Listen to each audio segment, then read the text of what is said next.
धर्म संस्थापक संघ द्वारा संचालित फेसबुक लाइव के इस विशेष कार्यक्रम में आप सभी मित्रों का हार्दिक स्वागत है।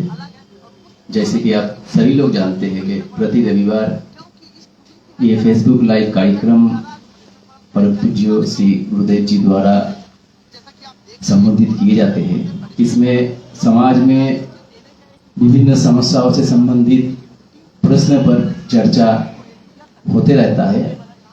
आज भी एक विशेष प्रश्न को लेकर हम लोग यहाँ उपस्थित हुए हैं। हम लोगों के साथ गुरुजी भी उपस्थित है। गुरुजी का सादर अभिनंदन और कार्यक्रम में उपस्थित ऑनलाइन एवं ऑफलाइन सभी मित्रों का हार्दिक स्वागत है। किसी भी राष्ट्र का आर्थिक स्थिति को सुधारने के लिए सभी राष्ट्र जो है हम लोग देखते हैं कि कर्ज लेते हैं। हर देश जो है विदेश किसी देश से या किसी से कर्ज ले रहे हैं। तो इसी से संबंधित प्रश्न गगन जी द्वारा पूछा गया है कि जो विश्व में सभी देश जो है कर्ज में डूबे हुए हैं, सभी देश जो है कर्ज लिए हुए हैं। तो प्रश्न यहाँ पे ये खड़े हो रहा है कि जब सभी देश कर्ज ले रहे हैं तो इन्हें कर्ज दे कौन रहा है? क्या इसका पीछे कोई विशेष षड्यंत्र है? तो इससे संबंधित जो है जानकारी आपसे प्राप्त करना चाहते हैं। तो गुरुदेव जी आपको इस प्रश्न के साथ स्वागत है।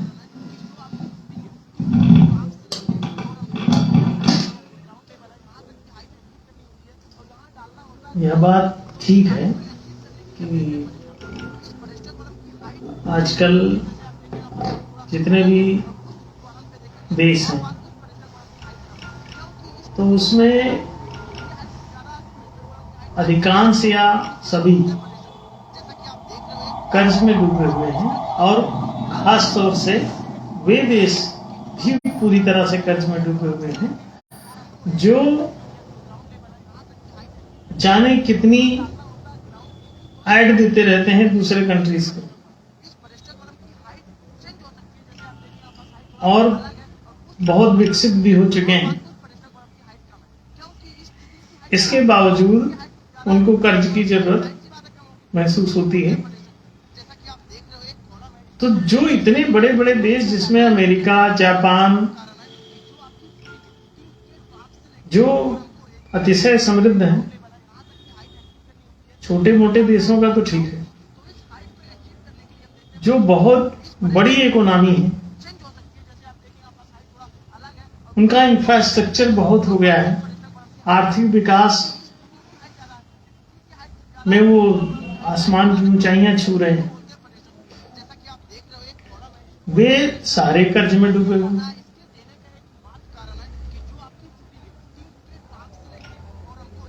तो इसमें जो सबसे पहला प्रश्न उठता है वो ये कि जब ये बड़े बड़े हैसियत के देश कर्जे में डूबे हुए हैं तो इनको कर्ज देता कौन है? और जब ये खुद ही बहुत बड़ी अर्थव्यवस्था है तो भी इनको कर्ज की जरूरत क्यों पड़ती है? कर्ज की जरूरत वास्तव में किसी भी देश को कभी होती ही नहीं है। मान लीजिए कि एक ही देश कोई हो, पृथ्वी पूरा एक ग्लोबल कंट्री कोई हो, ग्लोबल नेशन हो, तो वो देश किससे कर्ज लेता? दूसरे देश यदि नहीं है तो वो कर्ज किससे लेने जाता? और अगर कर्ज ना लेता तो उसका फिर विकास कैसे होता? अगर कर्ज पर आधारित विकास यात्रा है, आर्थिक विकास किसी राष्ट्र का यदि लोन बेस्ड है तो इसका मतलब कि यदि एक ही देश हो तो वो विकसित ही नहीं होगा, जबकि ऐसा नहीं है। एक अकेला देश पूरी पृथ्वी पे एक सार्वभौम नेशन भी हो तब भी वो विकसित होगा, दूसरे तमाम देशों से अनकनेक्टेड भी रहेगा। आज का भी कोई छोटा सा देश भी चाहे तो भी विकास कर सकता है। एक छोटा सा ग्राम पंचायत, छोटी सी ग्राम पंचायत छोटा सा एक ग्राम यदि चाहे तो वो अपने को आत्मनिर्भर बना सकता है। हमने इसके लिए न्यायशील ग्राम योजना दी हुई है। एक 111 न्याय प्रस्तावों में से एक है। ऐसे 111 न्याय प्रस्ताव दिए गए हैं न्याय धर्म सभा के द्वारा। हमने 111 न्याय प्रस्ताव ये बना के और सरकारों के समक्ष, सामाजिक संस्थाओं के समक्ष, राजनीतिक दलों के समक्ष और यहाँ तक कि अपनी पार्टी जो न्याय धर्म सभा है उसको भी, बल्कि उन 111 न्याय प्रस्तावों पर आधारित ही उसका रजिस्ट्रेशन हुआ है पार्टी का चुनाव आयोग से। बात साफ है कि एक छोटा सा ग्राम भी आप चाहें तो विकसित कर सकते हैं और इसके लिए बाहर से कोई आपको लोन लेना जरूरी नहीं होता। विकास की दो ही चीजें हैं। एक है, सबसे पहली बात, आपके राष्ट्र में विद्यालय हैं। ज्ञान के बिना कोई कर्म नहीं होता। ज्ञान विद्यालयों से आता है, शिक्षा प्रशिक्षण से आता है। तो अब ज्ञान, गुण, कौशल, तकनीक के विकास के लिए विद्यालय में शिक्षण, प्रशिक्षण और शोधानुसंधान ये करवाइए, तकनीकी विकास करते रहिए। लोगों में क्रय विक्रय का बाजार उत्पन्न कीजिए उस ग्राम में। पहले तो ज्ञान विज्ञान ये तीन चीजें जो शिक्षण, प्रशिक्षण और शोध है, ये करके लोगों में ज्ञान, गुण, कौशल, तकनीक का विकास करिए ताकि लोग कर्म कर सकें और उत्पादन कर सकें आर्थिक। तो जब आर्थिक उत्पादन होगा तो उसकी खपत के लिए आपको बाजार चाहिए, तो बाजार पहले ग्राम में भी बाजार क्रिएट करें। दूसरी बात, अड़ोस पड़ोस के देशों में भी आपको उत्पादन अड़ोस पड़ोस के गांवों में भेज सकते हैं। जो भी उत्पादन होगा वो मार्केट पर आधारित ही होता है। मार्केट में जिस चीज की मांग होती है लोग वही वाला उत्पादन करने लगते हैं और उसी का शिक्षण प्रशिक्षण प्रारंभ हो जाता है। तो प्रत्येक उस छोटे से ग्राम में आप सबसे पहले विद्यालय खोलिए। दूसरे नंबर पर वहां उद्यमिता लगाने की सुविधा दीजिए। तो जैसे विद्यालय जरूरी है आर्थिक विकास के लिए, उसी तरह से उस सीखे पढ़े ज्ञान को क्रियान्वित करने के लिए उद्यम जरूरी है। यदि किसी तकनीक को अप्लाई न करो, लागू न करो, तो उस तकनीक से उत्पादन कैसे होगा? तो इसलिए उद्यमिता जरूरी है। तो विद्या और उद्यम ये दो बातें हो गई। उद्यमिता के विकास के लिए आपको उसमें विनियोग करने पड़ते हैं। तो विनियोग तीन प्रकार के होते हैं।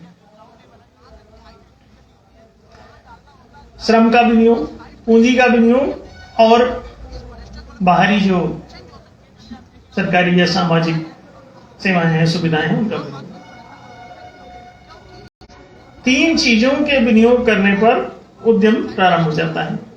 अब इसमें श्रम तो वही उपलब्ध रहता है, जो भी मनुष्य जो पढ़े लिखे हैं यही सब श्रमिक होते हैं, कर्मचारी होते हैं, वो मिल जाएंगे। उस ग्राम में जितने भी लोग हैं सबको काम करना है, सबको रोजगार की जरूरत है, तो वो मिल जाएगा, ग्राम पंचायत के अंदर ही लोग मिल जाएंगे। दूसरी बात, पूंजी आपको चाहिए। पूंजी आती है मौद्रिक नीति से। मौद्रिक नीति से पूंजी आती है। लोग सोचते हैं कि लोन की नीति से आएगी, नहीं। लोन बताता है कि आपकी मौद्रिक नीति फेल है। लोन जो है एक प्रकार की भिक्षा है। आप भीख मांग रहे हैं, कंडीशनल भीख, कि आपके पास खुद की पूंजी नहीं है, तो आपके पास जैसे खुद की साइकिल ना हो तो आप पड़ोसी की साइकिल मांग के और कहीं जा रहे हैं। नहीं,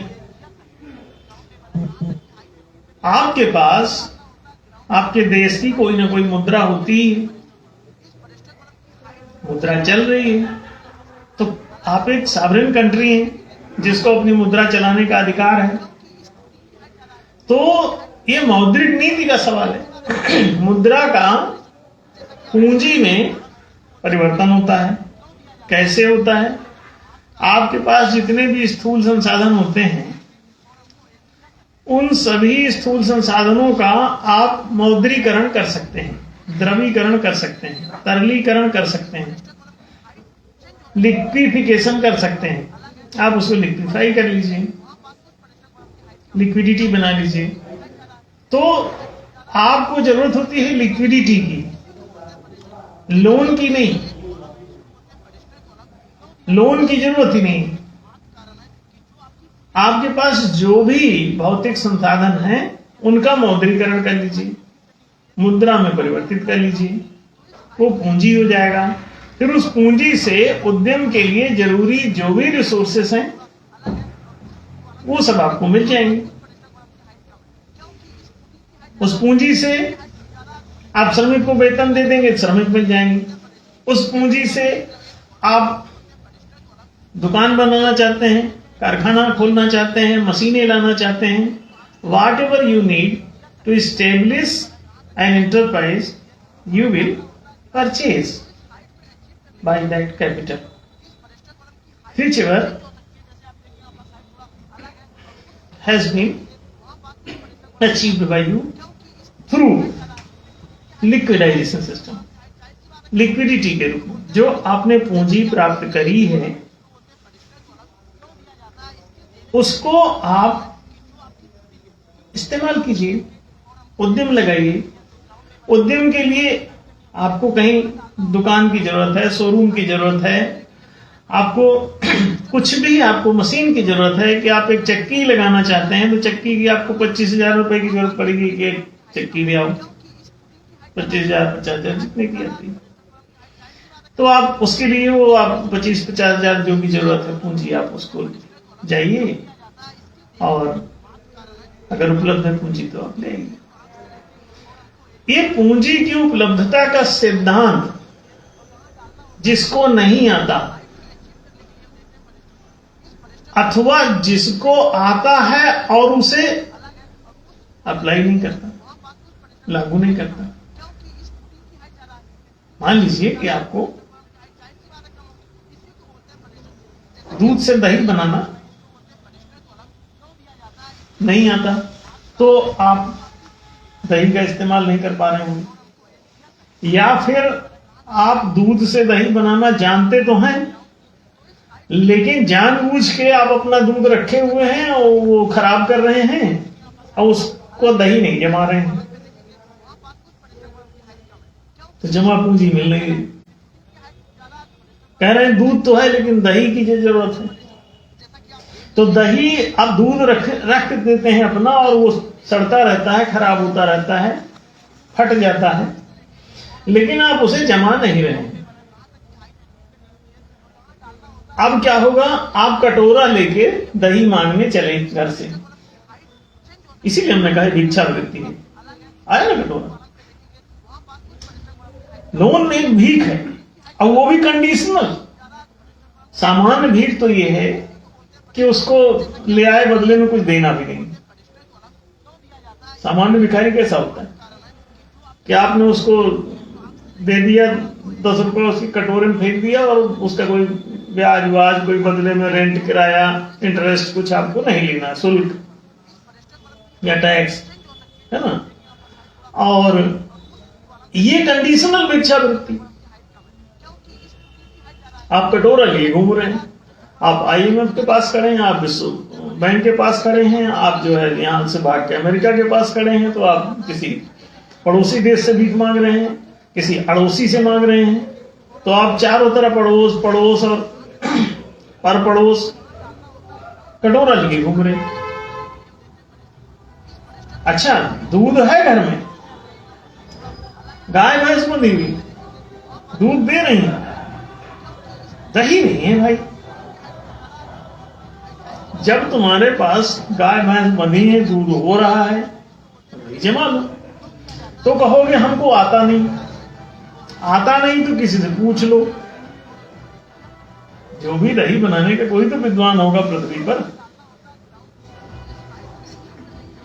बोल तो दिया। और जब दही बनाने वाला कोई आपको दही बनाना सिखा देगा, अब सीख लीजिए, पूछ लीजिए। हमने दही बनाने की पॉलिसी भेजी कि देखो दूध का दही बन जाता है।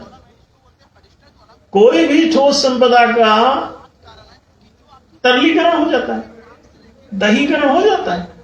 तो आप कटोरा लेके दही क्यों मांगे भाई? अब वो भी कंडीशनल। आप लोन मांग रहे हैं, ऋण ले रहे हैं, अथवा आप एफडीआई मांग रहे हैं, फॉरेन डायरेक्ट इन्वेस्टमेंट। क्या करोगे भाई? विदेशी विनियोग ढूंढ रहे हैं, विदेशी ऋण ढूंढ रहे हैं। अब वो विदेशी जो भी ले आओगे वो तो तुमको डायरेक्ट भिक्षा दे नहीं रहे हैं।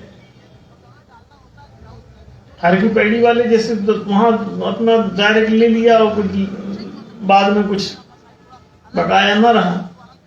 अब उनका तो सारा बकाया रहना, अब आपके वो ऊपर से जो है 10-20% और चढ़ेगा। तो कहां हाथ डाल रहे हो भाई? कटोरा फेंको, दही जमा। अपने घर में जो दूध हो रहा है उस दूध का दही बना लो।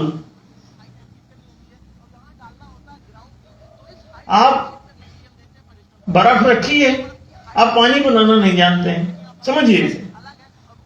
बर्फ का गोला है आपके पास, आपको पानी बनाना नहीं आता, कैसे पानी बनाएंगे? अरे भाई थोड़ा टेम्परेचर देने से बन जाता है। अब बनाना क्या है, अपने आप ही बन जाएगा, तुमको थोड़ी कुछ करना है, मेहनत नहीं है उसमें। उस टेम्परेचर थोड़ा वहां उचित टेम्परेचर में रखिए, बर्फ को पिघल जाएगी, पिघल जाएगी तो पानी पानी आपके पास पूरी धनराशि, रस ही रस आपका इकट्ठा हो जाएगा। लिक्विडिटी, द्रव्य कहते हैं इसलिए मुद्रा, वो सुलभ है। आप बहुत अच्छा बर्फ अपनी कर लीजिए। और पानी बनाना नहीं आता तो पूछ लीजिए किसी विद्वान से कि कैसे बनता है, वो बता देगा कि टेम्परेचर बढ़ा लो, तो ज्यादा गर्म जगह में रख दो, पिघल जाएगा सब। अब भर लो बाल्टी को, अपना करो इसे। बर्फ है तो उसका खर्च करते नहीं बनता बूंद बूंद, तो पानी बन जाता है, तो आप बूंद बूंद फुटकर हो गए। अब आप इस्तेमाल कीजिए। एक कोई 50 लाख की संपत्ति है, 10 करोड़ की संपत्ति है, आप उससे जो है दुकान नहीं खोल पाए। 5,000 रुपए की ठेली आएगी नहीं, 15,000 का रिक्शा आएगा नहीं ले पा रहे, 1.5 लाख का बैटरी रिक्शा आएगा वो नहीं ले पा रहे, चक्की आएगी आपकी ऐसे ही 50,000 1 लाख वो नहीं ले पा रहे, ऑयल मिल लगाना चाहते हैं नहीं लगा पा रहे। गांव में जाके देखो तो न चक्की है, न ऑयल मिल है, न धान मशीन है, कुछ नहीं। देयर इज नो कारखाना एट ऑल, उद्यमी नहीं, there is no entrepreneurship there, because they don't have the proper guidance, they don't have the proper support. नेतृत्व सही चाहिए।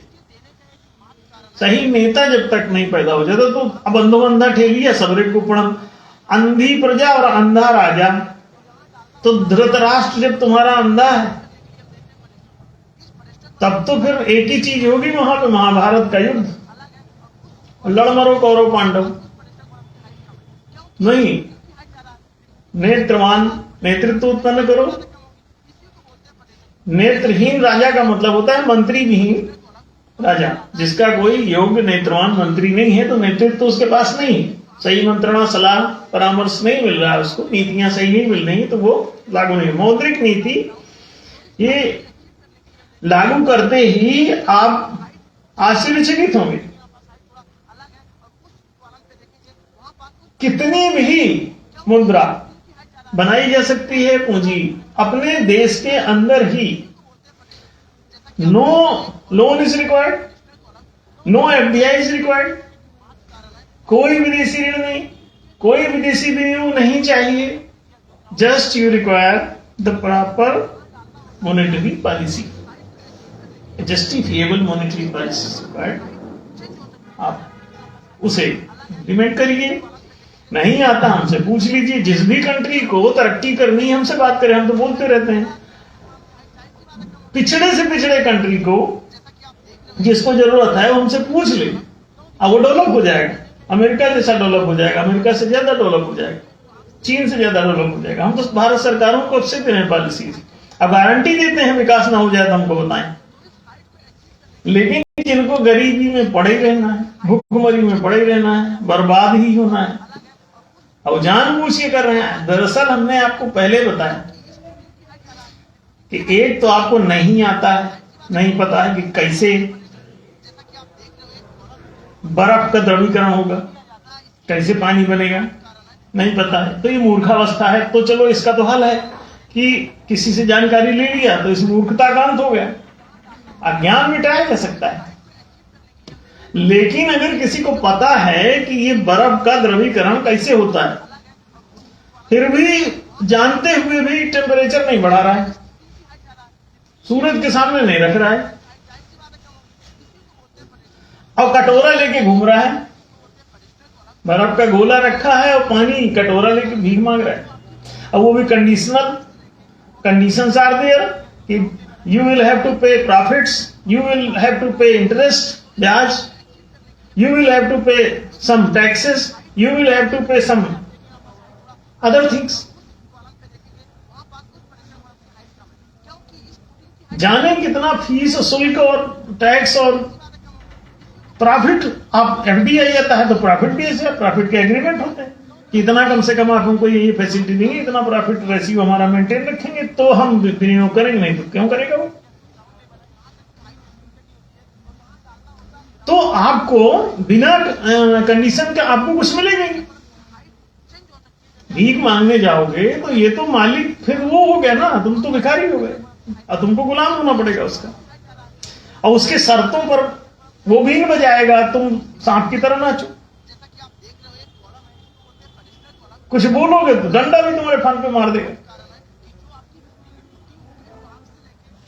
फिर डर के मारे आप जो कहे सो करो, और कर्जे में डूबे रहो, कमा कमा के उसको पहुंचाओ ब्याज के रूप में, टैक्स के रूप में, प्रॉफिट के रूप में, यू विल हैव टू पे।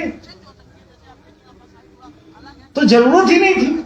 अगर आपको नहीं पता तो ठीक है, ना पता होना कोई अपराध नहीं, जानकारी दी जा रही है। दूसरी बात, पता है फिर भी नहीं कर रहे, बता दिया, खुद भी जानते हो और बता भी दिया तो सबको फर्क ही नहीं पड़ा।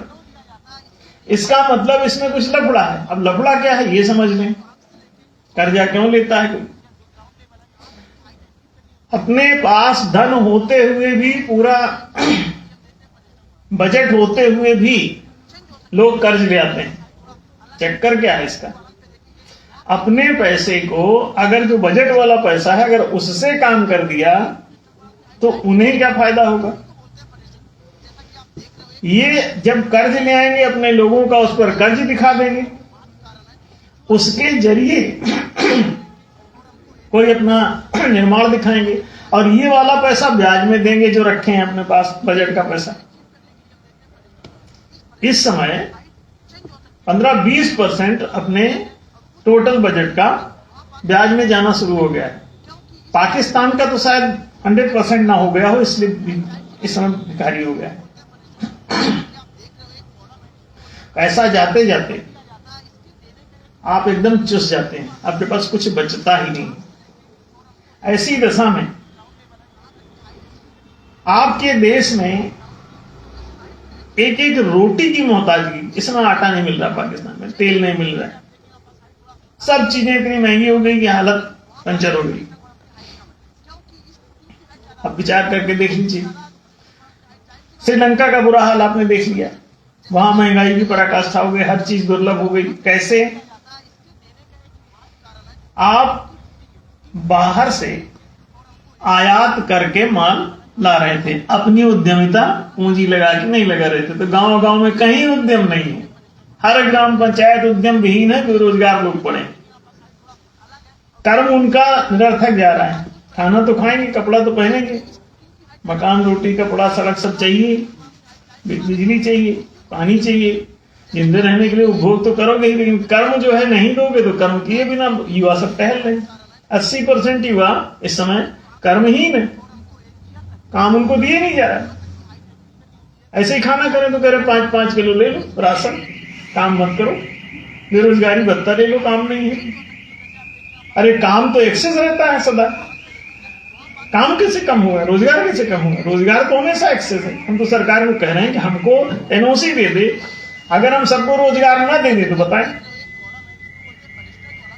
कि हम जो भी करें सरकार को कोई दिक्कत नहीं होगी, रोजगार दे दें। अब कोई गलत काम नहीं करेंगे ये भी बता देते हैं, जो भी करेंगे न्याय संगत ही करेंगे।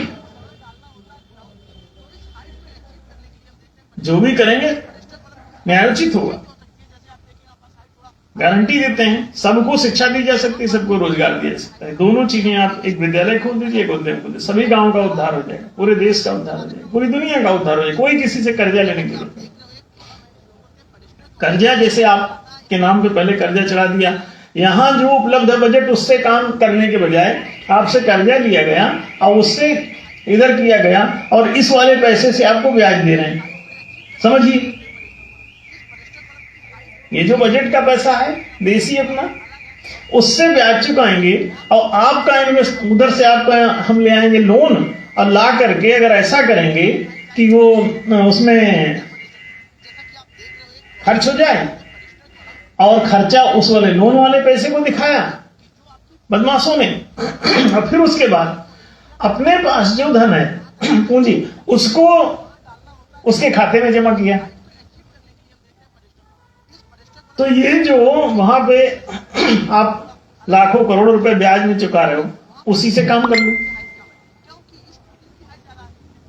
ये तो वैसे ही हो जाएगा। दूसरी बात, मौद्रिक नीति ये कहती है कि लोन लेने की जरूरत ही नहीं है। अगर लोन लेने की इच्छा भी जाग गई है तो ये तो वैसे ही हो जाता है, आपके पास मुद्रा जारी करने का अधिकार है, आप कोई भी लिक्विफाई कर लो। इन्होंने उस पर रेपो रेट क्यों लगाया? ताकि लोन ले सकें, और लोन से बेनिफिट क्रिएट किया जा सके, ताकि बिना कर्म किए धन का भंडार अपने खाते में जुटा सकें। और वही लोग, आप पता करोगे तो कोई एनएससी के रूप में, कोई दूसरे बॉन्ड के रूप में, कोई किसान बचत पत्र के रूप में, कोई इंदिरा विकास पत्र के रूप में, तो वो सब पैसा बड़े लोगों का कर्ज दिखा दिया जाता है पहले, और फिर ये जो बजट आया है, बजट से उनको सबको पेमेंट देते रहते हैं, और वो बड़े लोग सब अपना वहां डाल लेते हैं और जबरदस्ती एंट्री करा देते हैं, उसकी जरूरत नहीं थी। ये तो लिक्विडिटी से हो जाता, लोन की जरूरत ही नहीं थी। सरकार के पास कोई भी ठोस पदार्थ को उसमें लिक्विफाई कर सकता है, उसमें जमीन हो सकती है, उसमें पुल हो सकते हैं, सड़क हो सकते हैं, दुकान हो सकती है, मकान हो सकता है, कुछ भी जो ठोस चीजें हैं आप सबको लिक्विफाई कर सकते हैं बाजार मूल्य के समकक्ष तक, सब्जेक्ट टू डिप्रिसिएशन। संभावित ह्रास को माइनस करके और आप उतनी लिक्विडिटी निकाल सकते हैं उससे, और अपना काम आप पूंजी बना सकते हैं उससे, और पूंजी से विनियोग करके उद्यम लगा सकते हैं। पूरे गांव गांव में ही चल जाएगा, आपको लोन की एक पैसे की जरूरत नहीं पड़ेगी, ब्याज भी नहीं देना पड़ेगा। और ये जो रेपो रेट लगा दिया जाता है, ये दरअसल ब्याज चुकाने के लिए, जब उद्यम में ब्याज वाला पूंजी लगाया तो इसे फर्क समझ में, ब्याज में जो उद्यम का उत्पादन हुआ उसमें से ब्याज चुकाने में पहले दे दिया, और श्रमिकों का उतने मात्रा में वेतन कम हो जाएगा। दूसरी बात, जब आप रेपो रेट लगा देते हैं तो पूंजी मिलना है, उसे लिक्विडिटी मिलना बंद हो जाती है। तो किसी को जब लिक्विडिटी नहीं मिलती तो उद्यम नहीं लगा पाता, जब उद्यम नहीं लगा पाता तो अपना काम नहीं कर पाता, अपना काम नहीं कर पाता तो इन सेठों के पास जाता है, पूंजीपतियों के पास गया। पूंजीपति मुश्किल से 8-10 रहते हैं हर देश में, वो अपना उद्यम लगाए बैठे रहते हैं और कहते हैं कि बाहर इनको मत लगाने देना। अगर पूंजी उपलब्ध हो गई तो जानबूझ के ही वो वहां पर दूध का दही नहीं बनाने दे रहे, बर्फ को पानी नहीं बनाने दे रहे हैं, वो जानबूझ के ही करते हैं। ऐसा नहीं है कि उनको आता नहीं, पता है, लेकिन ये जानबूझ के ऐसा किया जाता है कि सारे देश में जितनी बेरोजगारी बढ़ जाएगी, उद्यमिता जितनी घट जाएगी, तो इनके जो बड़े बड़े उद्यम हैं उसमें नौकर मुफ्त के मिलेंगे। उसी रेपो रेट के अनुपात में ही मजदूरी की दर गिरती है। ये हम पिछले 32 सालों से समझा रहे हैं। हमने न्यायशील अर्थशास्त्र लिखा, उसमें सब मौद्रिक नीतियां प्रतिपादित हैं। अर्थशास्त्री कभी अर्थशास्त्र में नहीं लिखता, वो बड़े आदमी ही उनके पीएचडी होल्डर और वही लोग अर्थशास्त्री बन जाते हैं हार्वर्ड से करके, और वो फर्जी अर्थशास्त्री लोग उन्हीं के आदमी होते हैं और वही नियुक्त रहते हैं, वही पाठ्यक्रम बनाते हैं और उनके बनाए पाठ्यक्रम को ही पढ़ाया जाता है। हम जो देंगे वो पाठ्यक्रम में लागू नहीं होगा, आप आश्चर्य करेंगे। आपको गले में फांसी बांध के जबरदस्ती वो बात पढ़ाई जाती है जो उनके अपने हित में है और आपके खिलाफ है। आपको मुर्गा बनाया जाता है। तो शिक्षा नीति गलत, फिर रोजगार नीति गलत, दोनों में घोर अन्याय है। अब उसके बाद आदमी दर दर की ठोकर खा रहा है। तो आप समझ रहे होंगे कि लोन लेने के पीछे क्या है पूरी कहानी। वो जानबूझ के किया जाता है और आपके पास पूंजी जानबूझ के निर्मित नहीं होने दिया जाता ताकि उद्यम ना लगे। उद्यम लगेगा तो उत्पादन होने लगेगा, बाहर से आयात नहीं करना पड़ेगा। आयात नहीं करना पड़ेगा, उद्यम ज्यादा, उत्पादन अधिक होगा तो निर्यात करना पड़ेगा। निर्यात करोगे तो बाहर से अपने आप मुद्राएं आ जाएंगी, उनकी विदेशी मुद्रा भंडार बढ़ जाएगा। तो आपको कर्ज उनसे कोई आयात करोगे तो वो अपनी मुद्रा मांगेंगे, तो इसी से हो जाएगा, आपको लोन नहीं लेने की जरूरत पड़ती। उद्यमिता का विकास नहीं कर रहे। उसके लिए शिक्षा और रोजगार के या मौद्रिक नीतियां प्रॉपर नहीं बनाई जाती जानबूझ के। इसलिए सभी देश इसी बदमाशी को दोहराते रहते हैं और अपनी प्रजा को लूटते रहते हैं। सीधे से सिद्धांत है, ये बात शायद स्पष्ट हुई होगी। जी गुरु जी, बहुत बहुत धन्यवाद। हम सभी लोग बहुत अच्छे से इस बात को समझ रहे हैं कि जो समस्या राष्ट्र में दिख रहा है वास्तव में वो कोई समस्या है ही नहीं। कुछ नीतिगत त्रुटि के कारण जो है ये समस्या उत्पादित किए जाते या हो रहे हैं, और बहुत आसानी से ये सब समस्या का समाधान किए जा सकते हैं। सभी राष्ट्र को जो है समृद्ध किए जा सकते हैं, प्रत्येक नागरिक का जीवन सुंदर समृद्ध बनाया जा सकते हैं। इसके लिए जरूरत है एक न्यायशील राष्ट्र की, एक न्यायशील संविधान की, और इसको संचालित करने के लिए एक न्यायशील सरकार की। तो न्याय धर्म सभा की ओर से मैं संजीव आप सभी लोगों को निवेदन करता हूं कि ये जो न्याय की प्रस्ताव की जानकारी फेसबुक लाइव कार्यक्रम के माध्यम से आप सभी को दिया जाता है, इसका ज्यादा से ज्यादा प्रचार करें, क्योंकि न्याय की प्रचार के माध्यम से ही न्याय की जानकारी लोगों तक पहुंचेंगे और न्याय की प्रतिष्ठा पे रास्ता प्रशस्त होंगे। इसी निवेदन के साथ गुरुदेव जी को धन्यवाद करते हुए आप सभी उपस्थित मित्रगण को भी धन्यवाद करता हूं और आज की इस कार्यक्रम को समापन करता हूं। धन्यवाद।